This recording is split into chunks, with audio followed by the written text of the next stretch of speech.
Uma distribuição Comev. Amsterdã 2000.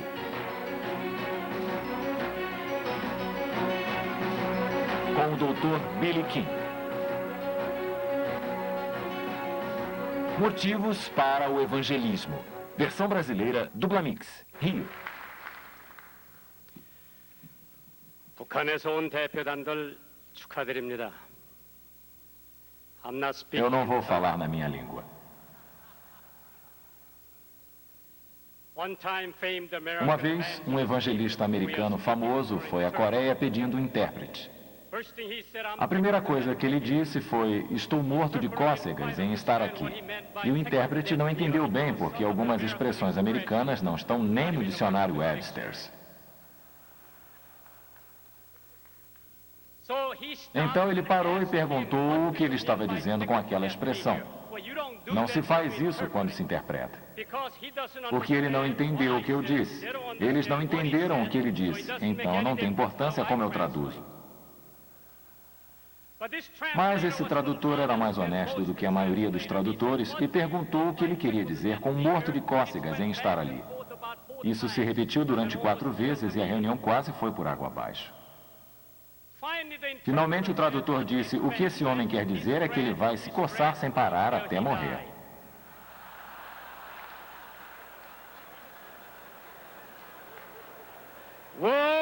Se eu não pregar o evangelho, podem me vaiar. No dia 22 de novembro de 1963, um homem foi assassinado. A notícia sobre a morte daquele homem se espalhou pelo mundo todo em menos de 2 horas. O mundo todo ficou sabendo da trágica morte do presidente John F. Kennedy. O mundo soube como ele foi morto e quem o matou. Há 2000 anos, um homem chamado Jesus foi morto nos arredores de Jerusalém. E depois de 2000 anos, metade do mundo ainda necessita saber notícias sobre a morte do Salvador na cruz do Calvário. Que paradoxo. Jesus falou sobre a evangelização do mundo e a missão do mundo pelo menos 5 vezes depois da ressurreição. A primeira vez em Mateus 28, 18 e 19. Toda autoridade me foi dada no céu e na terra. Ide, portanto, fazei discípulos de todas as nações, batizando-os em nome do Pai, do Filho e do Espírito Santo. A segunda vez que Deus falou sobre a evangelização do mundo foi em Marcos 16:15, dizendo: ide por todo o mundo e pregai o evangelho a toda criatura. A terceira vez que ele falou sobre a evangelização do mundo foi em Lucas 24:47, dizendo que em seu nome se pregasse arrependimento para a remissão de pecados a todas as nações, começando por Jerusalém. A quarta vez que Jesus falou sobre evangelização foi em João 20:21, quando Jesus disse: assim como o Pai me enviou, eu também vos envio. E a última vez que Jesus falou sobre a evangelização do mundo, pouco antes de ascender aos céus, foi em Atos 1:8. Mas recebereis poder ao descer sobre vós o Espírito Santo, e sereis minhas testemunhas tanto em Jerusalém como em toda a Judéia e Samaria, e até os confins da terra. Isso foi há 2000 anos passados. Paulo disse que deveria ser vaiado se não ensinasse o Evangelho. Temos a mesma determinação ardente? Se temos, podemos ensinar o Evangelho em nome de Jesus Cristo. A ilicitude de nosso mundo requer a evangelização. A Escritura nos diz: assim está escrito, não há um justo, nenhum sequer. Não há quem entenda. Não há quem busque a Deus. Todos se extraviaram. E a uma se fizeram inúteis. Não há quem faça o bem. Não há nenhum sequer. A falta de leis do mundo civilizado é alarmante. Hoje em dia, milhares matam milhares de pessoas e milhões são gastos para procurá-los, julgá-los e encarcerá-los. Assassinatos e bombardeios mutilam nossos líderes, nossos jovens e nossas crianças inocentes. Mais de 70% de nossos adolescentes coreanos pensaram em tirar suas próprias vidas. Na América, 1 em cada 10 estudantes de universidades americanas e 1 entre cada 5 estudantes do grau médio pensaram seriamente em cometer suicídio no ano passado. Desde 1980, o índice de criminalidade em meu país aumentou 72%. Na Grande América do Norte, um crime é cometido a cada 22 segundos. A cada 34 minutos é cometido um assassinato na América hoje em dia. Jesus disse: arrependam-se ou perecerão. A não ser que evangelizemos com as boas novas de Jesus Cristo, nosso mundo irá perecer. No ano passado, 3 milhões de pessoas morreram com o vírus da AIDS. 6 milhões de novos casos foram relatados. A conferência sobre AIDS acaba de terminar na África do Sul. O presidente Mandela disse que há 24 milhões de pessoas soropositivos na África. 13 milhões de pessoas morreram e mais 10 milhões morrerão nos próximos 5 anos. 12 milhões de crianças africanas ficaram órfãos pela AIDS. As Nações Unidas não conseguem acabar com a ilicitude que existe em nosso mundo. A educação não consegue acabar com ela. Nem todos os exércitos do mundo conseguem acabar com a falta de leis em nossa sociedade. Somente o poder do Evangelho de nosso Senhor Jesus Cristo pode acabar com a falta de leis em nosso mundo. Por isso, temos que pregar o Evangelho a todo custo. Hoje, o racismo e os conflitos são a causa da maioria das guerras e matanças. Por exemplo, bósnios e sérvios, armênios e azerbaijanos, hutus e tutsis, turcos e curdos, judeus e árabes. Na sociedade americana, a raça representa um aspecto dominante no relacionamento entre hispânicos, índio-americanos, afro-americanos e euro-americanos. 35 anos atrás, em Birmingham, Alabama, Estados Unidos, aconteceu o início de um drama que mudou para sempre o curso da história americana. O racismo legalizado, conhecido como segregação, começou a ser destruído em Birmingham, Alabama. Com o Ato dos Direitos Civis de 1965, o povo americano declarou que a segregação pela cor da pele era um erro. Foi um pastor batista, Martin Luther King Jr., quem atormentou a consciência dos Estados Unidos e deu ao país um sonho. Ele disse: eu tenho um sonho, que meus 4 filhos irão um dia viver numa nação onde não serão julgados pela cor da sua pele, mas pelo conteúdo do seu caráter. Ele disse: eu tenho um sonho que um dia, bem aqui no Alabama, criancinhas negras poderão dar as mãos a criancinhas brancas e andar juntas como irmãos. A única coisa que pode tornar isso possível é a pregação do Evangelho e o amor do nosso Senhor Jesus Cristo. Sim, a ilicitude demanda evangelismo em nosso mundo. Em segundo lugar, a falta de leis na humanidade demanda o evangelismo. A Escritura nos diz: não há um justo, nenhum sequer, porque todos pecaram e destituídos estão da glória de Deus. Portanto, como por um homem entrou o pecado no mundo, e pelo pecado a morte, assim também a morte passou a todos os homens, por isso que todos pecaram. Nosso motivo para o evangelismo é a perdição de uma pessoa sem fé em Jesus Cristo. Não podemos evangelizar direito enquanto não acreditarmos que uma pessoa sem Cristo está perdida e arruinada, sem esperança neste mundo ou no que virá. J. Wilbur Chapman disse que um homem é um evangelista que percebe que os homens estão sem Cristo e que o Evangelho é o único caminho para a salvação. Perguntaram a Charles Spurgeon se os pagãos seriam salvos se o povo cristão não pregasse o Evangelho para eles. Sua resposta foi: a pergunta é: seremos salvos se não pregarmos o Evangelho para eles? Os perdidos desse mundo estão aumentando em número 10 vezes mais rapidamente do que o crescimento das igrejas.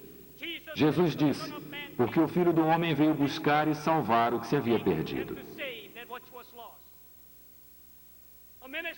Um pastor disse que nunca soube o que significava uma pessoa estar perdida até que uma garotinha se perdeu numa cidade onde ele pastoreava. Essa criança e seu irmãozinho foram para o campo olhar as vacas, mas eles não conseguiram encontrar as vacas. Quando começou a escurecer, Eles começaram a discutir sobre qual o caminho para casa. Nenhum dos dois cedeu. Cada um, então, foi para casa seguindo seu próprio caminho. Quando o garotinho chegou em casa, um pouco depois do cair da noite, a mãe perguntou: "Filho, onde está sua irmã?" Ela disse que eu estava perdido e que não viria para casa comigo. Ela foi pelo outro lado. Todos temeram que, ao anoitecer, feras selvagens fossem devorar aquela criança. A notícia se espalhou pela região. Os vizinhos se juntaram para ajudar na busca da garotinha. As mulheres oraram com a mãe enquanto os homens foram procurar na floresta. Ficou combinado que, se alguém a encontrasse, deveria disparar um tiro de aviso. No dia seguinte, ao amanhecer, o disparo de um rifle foi ouvido próximo à floresta. Todos correram à casa e descobriram que a criança havia sido encontrada viva. O pregador disse que os homens todos se abraçaram e choraram de alegria. Ninguém foi trabalhar naquele dia. Os arados ficaram parados. As lojas não abriram. As pessoas se reuniram na igreja da vila, tocaram o sino, cantaram louvores e se regozijaram, porque a criança que estava perdida foi encontrada. O pastor disse que sentou e se regozijou com eles, até que começou a pensar sobre o assunto. Nós passamos a noite toda procurando por essa criança e agora estamos alegres porque ela foi encontrada. Entretanto, há milhões de almas que estão perdidas ao nosso redor. E nós não passamos nenhuma noite sem dormir orando por essas almas perdidas. Que Deus nos perdoe por não estarmos suficientemente preocupados com a perdição das almas. Todos os homens sem Cristo estão perdidos porque, como pela desobediência de um só homem muitos foram feitos pecadores, assim pela desobediência de um, muitos serão feitos justos. Olhando para o passado, todo mundo que nasceu de uma mulher deve dizer o que o faraó disse: "Eu pequei." O que Acã disse: "Eu pequei." O que o rei Saul disse: "Eu pequei." O que o rei Davi disse: "Eu pequei." O que o filho pródigo disse: "Eu pequei." A perdição da humanidade exige que evangelizemos o mundo para Jesus Cristo. Há somente um caminho para Deus eliminar as trevas provocadas pelo pecado. Remover a degradação provocada pelo pecado. Curar a doença provocada pelo pecado. Limpar a impureza provocada pelo pecado. Abolir a morte provocada pelo pecado. Pagar o débito do pecado.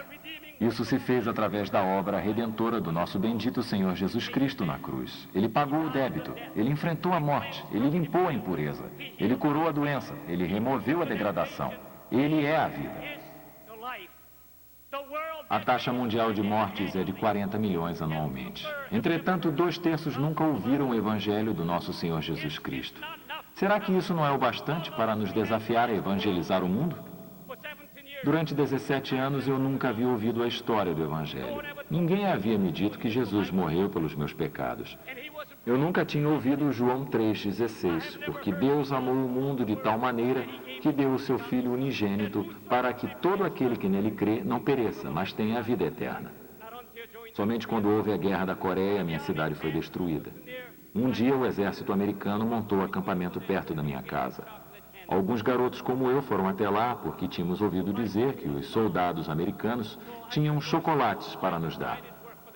Minha escola foi bombardeada e então eu resolvi trabalhar para os soldados americanos, engraxando suas botas, dependurando os cobertores deles no sol, lavando os mosquetes deles. Um dia eu conheci um sargento chamado Powers. Ele me perguntou se eu gostaria de ir para a América. Meu sonho não era diferente do sonho dos adolescentes coreanos. Ele me mostrou uma cópia de uma folha de inscrição numa universidade americana. Fiquei com medo e disse a ele que não queria ir. "Por quê?" perguntou ele. Eu lhe dei 3 justificativas. Porque sou pequeno demais, não sei falar inglês e a minha mãe não me deixará ir porque sou o mais novo. Ele aceitou as desculpas que dei. Um dia, ele voltou e tive um sentimento estranho de que deveria ir para os Estados Unidos. Eu não sabia o que era. Hoje, eu sei que ele era a providência da mão de Deus que estava trabalhando em minha própria vida. Eu disse a ele que eu iria. Obtivemos a permissão de minha mãe e começamos a tratar dos papéis. Era quase impossível que um menino coreano saísse do país durante a Guerra da Coreia porque havia um decreto dizendo que todo homem e todo menino precisava servir o exército antes que pudesse sair do país. Eu tinha somente 16 anos. Finalmente, obtive meu passaporte e meu visto. O sargento Powers pagara minha passagem até São Francisco. Ele me deu $100 e eu tinha $30 de poupança. Ele descartara 5 remoções para conseguir meus papéis. A mãe dele lhe escrevia toda semana dizendo para ele voltar, porque poderia ser morto. Mas ele estava determinado a conseguir minha permissão de embarque. Quando embarquei, ele, temendo que eu me perdesse, colocou meu nome escrito na minha roupa, com um recado para que, se eu me perdesse, eu fosse enviado para o endereço dele na Virgínia, Estados Unidos.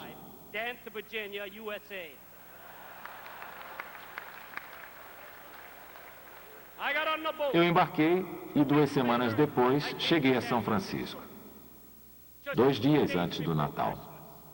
Com todos aqueles anúncios em neon e as decorações de Natal, achei que estava na porta do paraíso. Um tenente amigo do sargento Powers foi me receber e fiquei na casa dele durante 3 semanas. Eu estava ansioso em ir para o leste, para a escola. A família Powers estava pronta para me receber. Então, o tenente Jaime me levou até a rodoviária. O atendente da estação perguntou se eu sabia falar inglês. O tenente disse que eu não sabia. Eu achava que falava bem, mas o inglês que havia aprendido com os soldados eram palavrões. Então, o tenente estava certo ao dizer que eu não conhecia a língua inglesa. E o rapaz da estação disse que não poderia me vender a passagem porque eu teria que fazer baldeação. E se eu me perdesse, a companhia seria responsabilizada e, se processada, poderia vir a perder muito dinheiro. Fomos até a estação de trem e lá aconteceu a mesma coisa. Então o tenente Jaime me levou para casa e me perguntou quanto dinheiro eu tinha. Eu lhe disse que tinha $130 e ele disse que não era o suficiente para ir de avião. Ele pensou e disse que eu era suficientemente pequeno para passar por 11 anos. Eu tinha 16. Ele disse que conseguiria meia passagem. Se perguntarem a sua idade, apenas diga que não entende inglês. Ele me comprou meia passagem e eu atravessei o país de avião. Ninguém descobriu quantos anos eu tinha até 9 anos depois. Eu acredito na retribuição cristã. Quando voltava para a Coreia como missionário e evangelista, parei no aeroporto de São Francisco e fui até o balcão da companhia aérea. E disse que eu tinha meia passagem, mas que queria pagar pela passagem inteira. Queria saber qual seria a diferença. Eu expliquei e ele foi chamar o subgerente. Eu expliquei de novo e mandaram chamar o gerente.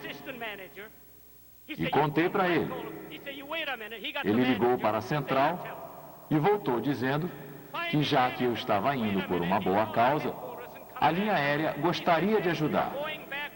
E eu fiz a minha restituição.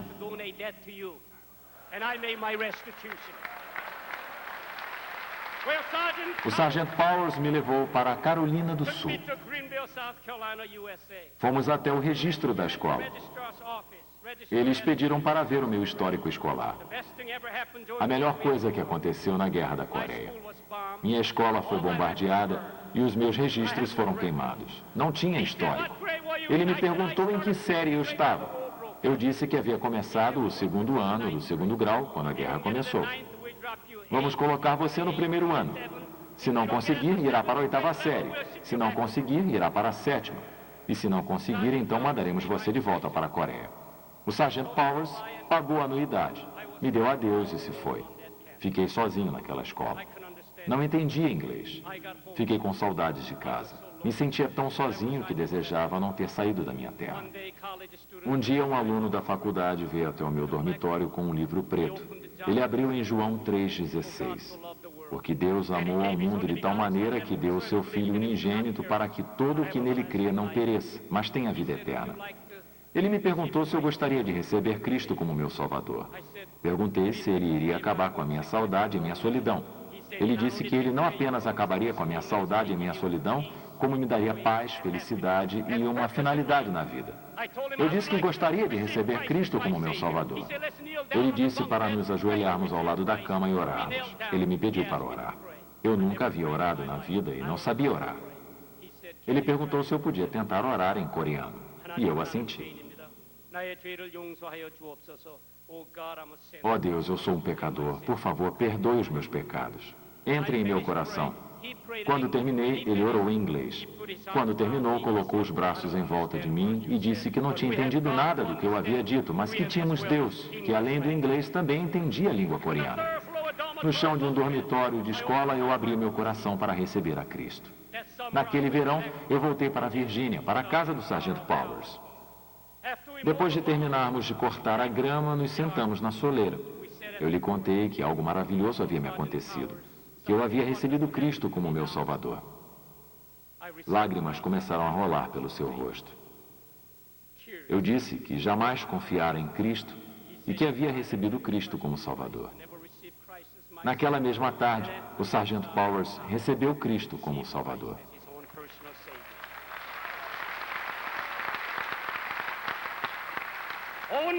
Somente o Evangelho do Senhor Jesus Cristo irá trazer os pecadores perdidos para uma gloriosa experiência de conversão. Vamos evangelizar o mundo. O amor de Deus deve ser o fator motivador do evangelismo.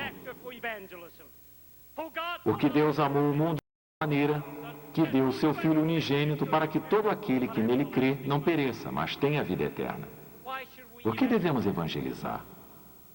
Qual é a nossa base teológica para fazer discípulos cristãos? Nós evangelizamos porque o amor de Cristo nos abriga.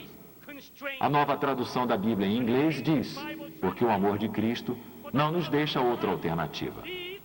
Mas o que é precisamente esse amor de Cristo que não nos dá outra opção que não seja o engajamento no ministério da reconciliação ou evangelização? Quando Sam James começou a servir como um missionário no Vietnã, alguém invadiu sua casa e roubou alguns brinquedos. Mais tarde, naquele mesmo dia, James entrou num táxi e puxou conversa com o motorista. O motorista do táxi, notando que James falava sua língua, perguntou há quanto tempo ele estava no Vietnã. Depois ele disse, você deve realmente amar muito os vietnamitas. O que você gosta neles? Essa pergunta ficou correndo James o dia todo e até a noite. O que você gosta neles? James não conseguiu dormir. Ele foi para o escritório e começou a orar. Enquanto falava com Deus, ele notou que realmente não amava os vietnamitas e confessou isso a Deus.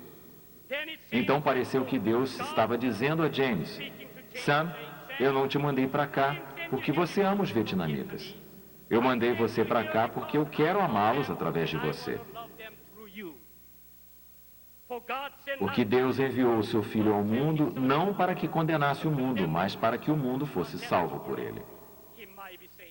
Não há motivo maior para a evangelização. O amor de Deus que o fez enviar seu Filho ao mundo.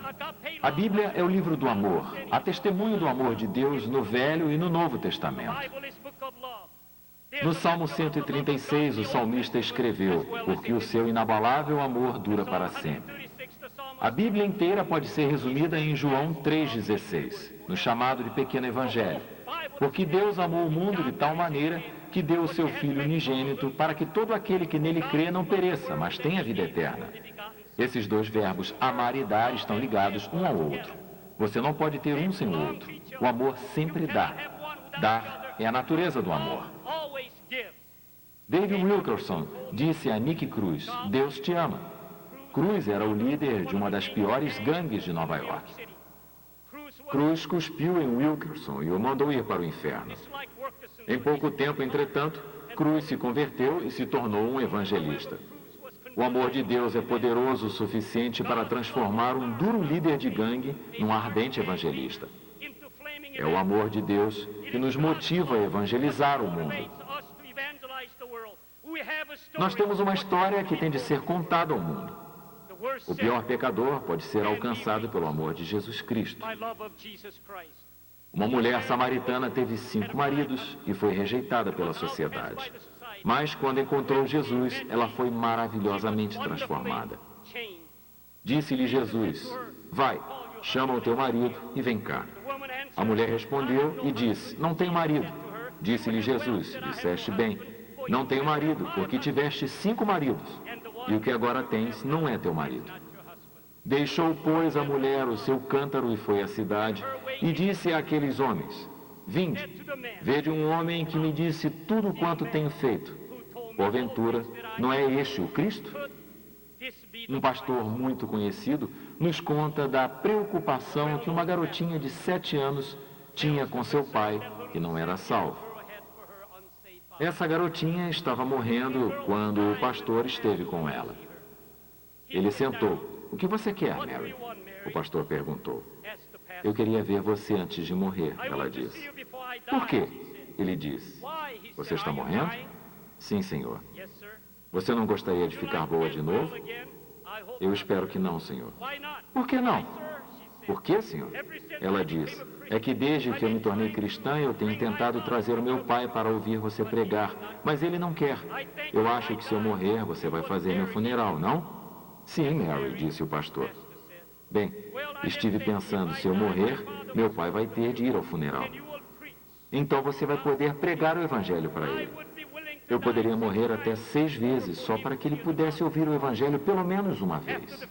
Após o funeral, um homem veio até o pastor. Você não me conhece. Não, não te conheço. Eu sou o pai de Mary. Eu quero saber como posso ser salvo. O pastor o levou até o Senhor e ele foi maravilhosamente salvo. Se eu tivesse por nossa comunidade e nossa nação a mesma preocupação que essa garotinha teve por seu pai, nosso mundo estaria evangelizado. O que provocou esse amor? Seu amor foi manifestado no Calvário. O Dr. Robert G. Lee disse: no Calvário, o maior problema do pecado e da degradação humana foi resolvido. No Calvário, toda a tristeza humana se escondeu em suas chagas. No Calvário, o fogo da lei foi extinto. No Calvário, nossa condenação foi retirada. No Calvário, nossa sentença de morte foi revogada.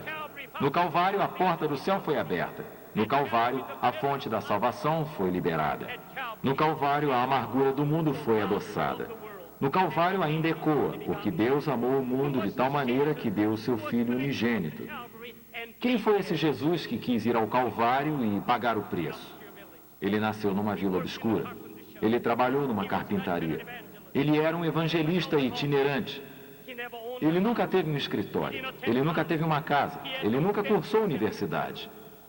Ele não teve qualquer referência a não ser a si próprio. Ele tinha somente 33 anos quando a sociedade se virou contra ele e o crucificou. 19 séculos se passaram e hoje ele é a figura central da raça humana. Todos os exércitos que já marcharam, todas as forças navais que já navegaram, todos os governos que já legislaram, todas as leis que já reinaram não afetaram a vida humana tanto quanto aquela vida. Nosso Senhor Jesus Cristo. Sem ele, o futuro seria uma catástrofe horrível e inevitável. Essa pessoa, Jesus, é a veracidade da verdade de Deus, a beleza da santidade de Deus, a pureza da natureza de Deus, a realidade do amor de Deus, a majestade do poder de Deus, o oceano da graça incomparável de Deus. É por isso que devemos evangelizar o mundo. O perfeito amor vem somente de Deus. Nisto está o amor, não em que nós tenhamos amado a Deus, mas em que Ele nos amou a nós e enviou seu Filho para ser a propiciação pelos nossos pecados. Somente o amor incondicional pode mudar o mundo. Nós recebemos o amor de Deus gratuitamente, devemos dar gratuitamente a quem dele precisar. Um jovem coreano chamado Kim Dae-do matou 17 pessoas. Foi preso, julgado e condenado à morte. Enquanto ele esperava no corredor da morte, uma cristã o visitou. A princípio, ele não aceitou muito bem a visita dela. Entretanto, quando ele tinha fome, ela mandava comida. Quando ele tinha frio, ela mandava roupas de frio. Quando ele queria doces, ela mandava chocolate. Durante o Natal, ela enviou um lindo cartão para expressar seu carinho e amor por ele. Finalmente, um dia ele se quebrantou e recebeu a Cristo como seu salvador pessoal. Pouco antes dele ir para o patíbulo para ser enforcado, ele escreveu 11 cartas para essa moça cristã, deixando claro que acreditava que Deus o havia perdoado e que ele havia recebido a Jesus como seu salvador pessoal. Um pouco antes de ser executado, os guardas lhe perguntaram se ele tinha algumas últimas palavras para dizer. Ele disse: "Eu gostaria de recitar o credo dos apóstolos." Eles então permitiram. Finalmente ele disse: "Cavalheiros, eu aceitei a Cristo como meu Salvador. Hoje estou indo encontrar meu Salvador, o Senhor Jesus Cristo. Eu anseio por ver todos vocês se entregarem a Jesus para que possamos nos encontrar no céu." Kim conseguiu evangelizar muitos guardas da prisão e prisioneiros. Pouco antes de ser enforcado, ele cantou: "Jesus, Jesus, Senhor e amigo. Ó, venha rápido, eu imploro, não me deixe ainda que o tempo chegue ao fim. Fique comigo para sempre e sempre." Se o amor de Deus pode transformar um assassino, também pode transformar minha família, minha vizinhança, minha comunidade, minha nação e meu mundo. Porque Deus amou o mundo de tal maneira que deu o seu Filho unigênito para que todo aquele que nele crê não pereça, mas tenha vida eterna. Vamos evangelizar, evangelizar e evangelizar o mundo inteiro com o Evangelho de nosso Senhor Jesus Cristo. Amém. Amém.